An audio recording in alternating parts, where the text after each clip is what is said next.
Academia VRS. Preguntas sobre VRS. ¿Puede tener riesgos tardíos la prevención de la infección por VRS en el primer año de vida? Hola, buenos días, buenas tardes.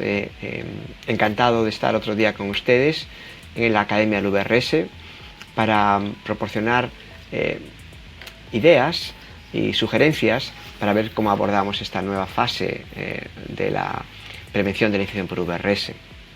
Es importante recordar que después de 60 años, por primera vez tenemos una oportunidad, un cambio de paradigma con lo que nos ofrece la implementación de anticuerpos monoclonales y vacunas maternas para prevenir las infecciones de VRS. Como pediatras nos ocupamos de los lactantes y los niños pequeños. ¿Cuál es el impacto de esta prevención?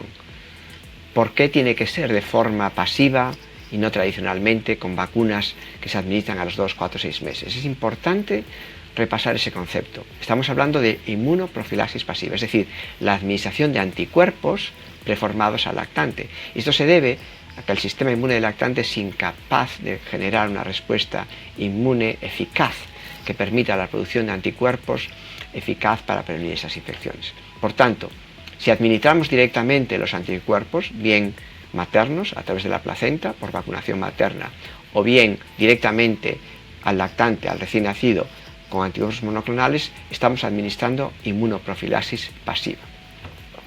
Este concepto es importante porque un poco pone en cuestión nuestras estrategias habituales y además la gente puede, ¿por qué hacemos esto? ¿Y cuál es el impacto? Por ejemplo, muchos compañeros me preguntan, Octavio, ¿por qué? ¿Qué puede pasar? Estamos preocupados porque hemos visto que durante la pandemia dejó de circular el VRS en una estación y luego tuvimos una estación atípica, prematura, en lugar del otoño-invierno ocurrió en la primavera y afectó quizá a niños de otros grupos de edad, fue más severa. ¿Es un riesgo? ¿Existe riesgo que con esas medidas de profilaxis tengamos en el segundo año de vida una enfermedad más seria? Es importante repasar ese concepto. Y los datos, afortunadamente, sugieren que eso es poco probable. Primero, vamos a estudiar qué pasó durante la pandemia. Durante la pandemia y debido a las medidas de prevención no farmacológicas, con el aislamiento, la contención, la falta de los niños acudir a guarderías y al colegio, la mayoría de las personas trabajando en su casa, la circulación del VRS descendió de forma brutal.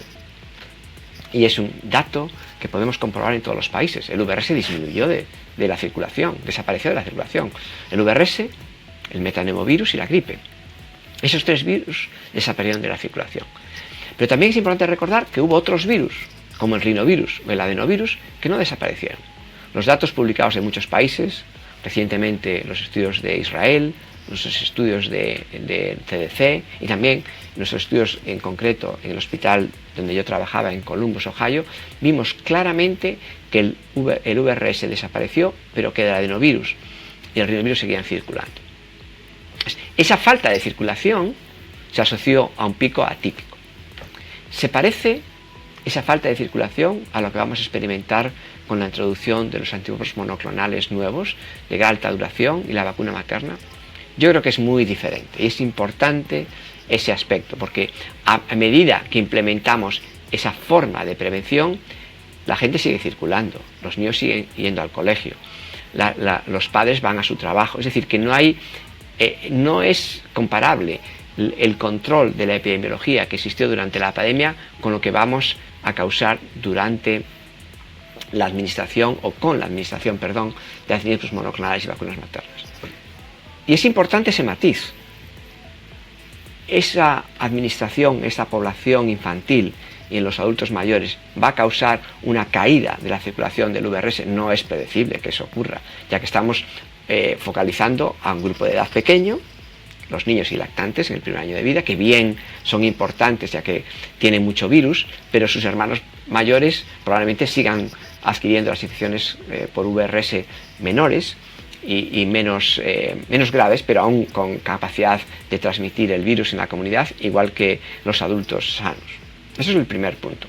La circulación, la caída de la circulación que esperamos es muchísimo menor que la que ocurrió en la pandemia. Y segundo, y muy importante desde el punto de vista inmunológico, que estas medidas de profilaxis no van a causar inmunidad esterilizante. Es decir, no es que los niños no se infecten, los niños se van a infectar, pero no van a tener enfermedad progresiva, enfermedad seria. ¿Qué datos tenemos sobre esto? Bueno, pues empezamos a tener datos importantes. Primero, en niños que han recibido el monoclonal y que han experimentado una infección por VRS, vemos que producen anticuerpos contra la proteína post-F y contra la proteína G. Es decir, niños que solo habían recibido el monoclonal con anticuerpos contra la proteína pre-F, cuando se infectan por VRS, desarrollan anticuerpos contra otras proteínas que no se les había administrado anticuerpos, la post-F y la G. Por tanto, la inmunidad no es esterilizante. Los niños se infectan, pero no desarrollan enfermedad. Eso es importante. Los datos sugieren que podemos tener la mejor opción.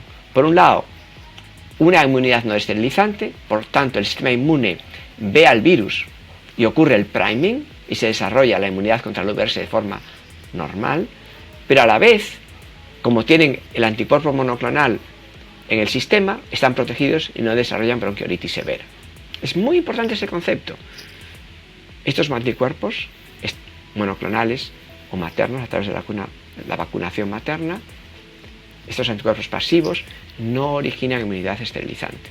Por tanto, el sistema inmune del lactante pequeño va a estar expuesto al VRS en el primer año de vida. Y por tanto, no hay una alteración en el desarrollo inmunológico. Por tanto, por lo menos en base a los datos que tenemos ahora.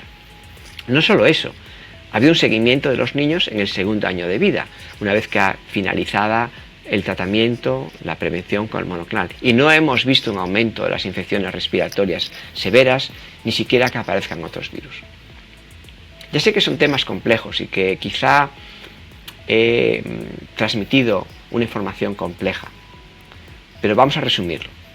Por lo que pensamos que la prevención del VRS con monoclonales o con vacuna materna no va a tener un aumento de la severidad de las infecciones en el segundo año de vida. Primero, no esperamos que desaparezca la circulación del virus como ha ocurrido en la pandemia. Segundo, la vacuna materna y los monoclonales no inducen inmunidad esterilizante. Por tanto, tercero, los niños se infectan, pero están protegidos, por lo que el sistema inmune madura y está expuesto al VRS y permitirá el desarrollo de una respuesta inmune normal. Y cuarto, los datos que tenemos de observación de niños que han recibido el monoclonal en el segundo año de vida vemos, que han recibido el monoclonal y luego se ha seguido el segundo año de vida, no vemos que haya un aumento de las infecciones respiratorias, de los ingresos por neumonía o de la aparición de otras infecciones por otros virus. Por tanto, esta nueva fase tenemos que estar vigilantes, medir el impacto de esta profilaxis, pero a la vez ser optimistas, porque no hay ningún dato que sugiera que vayamos a un aumento de las complicaciones en la enfermedad severa. Muchas gracias por su atención y espero que sigamos discutiendo otras preguntas en este contexto de la Academia por VRS.